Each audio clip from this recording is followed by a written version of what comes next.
حاج آقا پدر من خیلی اخلاقش بده، پدر منو داره در میاره، اذیتم میکنه. خدا خب الحمدلله.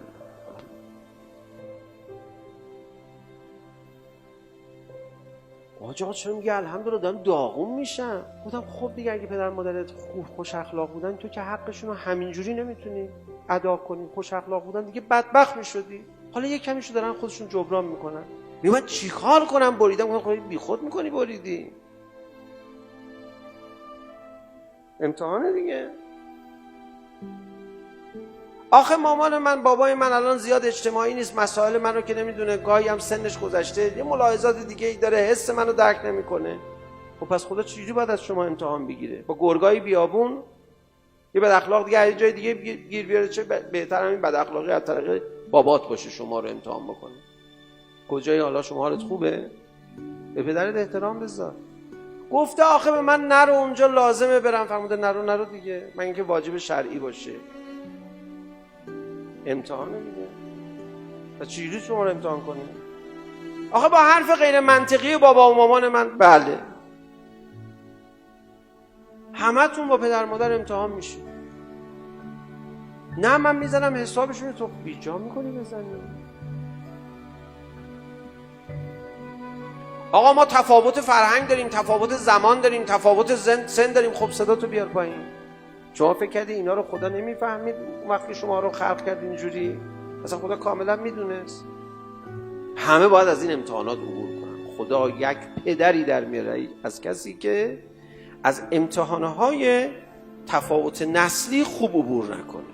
بعضی وقتا پدر مادر اصلا جرئت نمیکنن به بچه‌شون حرف بزنن، اشتباه میکنن. البته پدر مادرها مراعات کنید. شما بهش بگید نرو، بره بدبخت میشه. بشین استغفار کن برای بچه. ولی این چه فرهنگیه؟ باید برای همه جا بیفته. خونه دل مامان تو شکستی؟ به به. دل بابا تو شکستی؟ دل مامان تو شکستی؟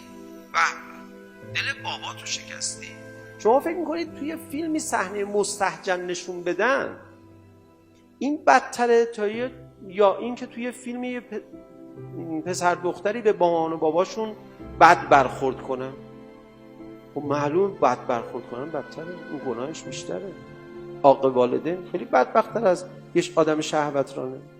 که آقا من میخوام رفتار یه پسری رو بعد نسبت به پدرش نشون بدم، ببینیم چی عذاب در میاری. اون پسره تو فیلم محبوبه یا نه؟ اون مادره چجوریه؟ باید همه پای فیلم نفرین کنن این پسره رو وقتی بیادبی کرده باباه. ولی حق نداری این کارو بکنی. با دین و هستی و حیثیت مردم بازی میکنی که چی؟ بعد از توصیه به این که مشرک نباش فرمود و بالوالدین احسانا. بابا و مامانشو احترام قائل نیست، بعد به مردم لبخند ژوکن میزنه. نفاق از این بدتر.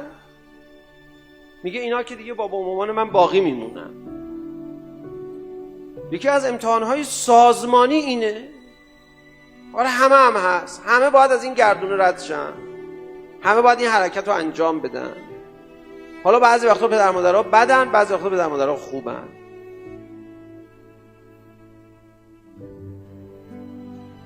پس ما دیگه یه پدیده‌ای داریم به عنوان امتحان پدر و مادر. دیگه نمیگیم رعایت ادب نسبت به پدر و مادر، میگیم چی؟ امتحان. اگه بگیم رعایت ادب نسبت به پدر و مادر، میگه آقا تو که نمیدونی پدر مادر من چه پدری دارن، من در میارن، چه اخلاقی دارن، چه فلانی دارن، از زیرش در میره. ولی ما از اون اولش میگیریم، میگیم ببین امتحان پدر مادر تو پس دادی یا نه؟ مادرت یه چیزی رو نمیفهمیده، اصلا معقول نبوده حرفش، گفته گوش کردی یا نه؟ پدرت یه چیزی رو گفته گوش کردی یا نه؟ مادرت یه چیزی رو گفته گوش کردی یا نه؟ پدرت یه چیزی رو گفته گوش کردی یا نه؟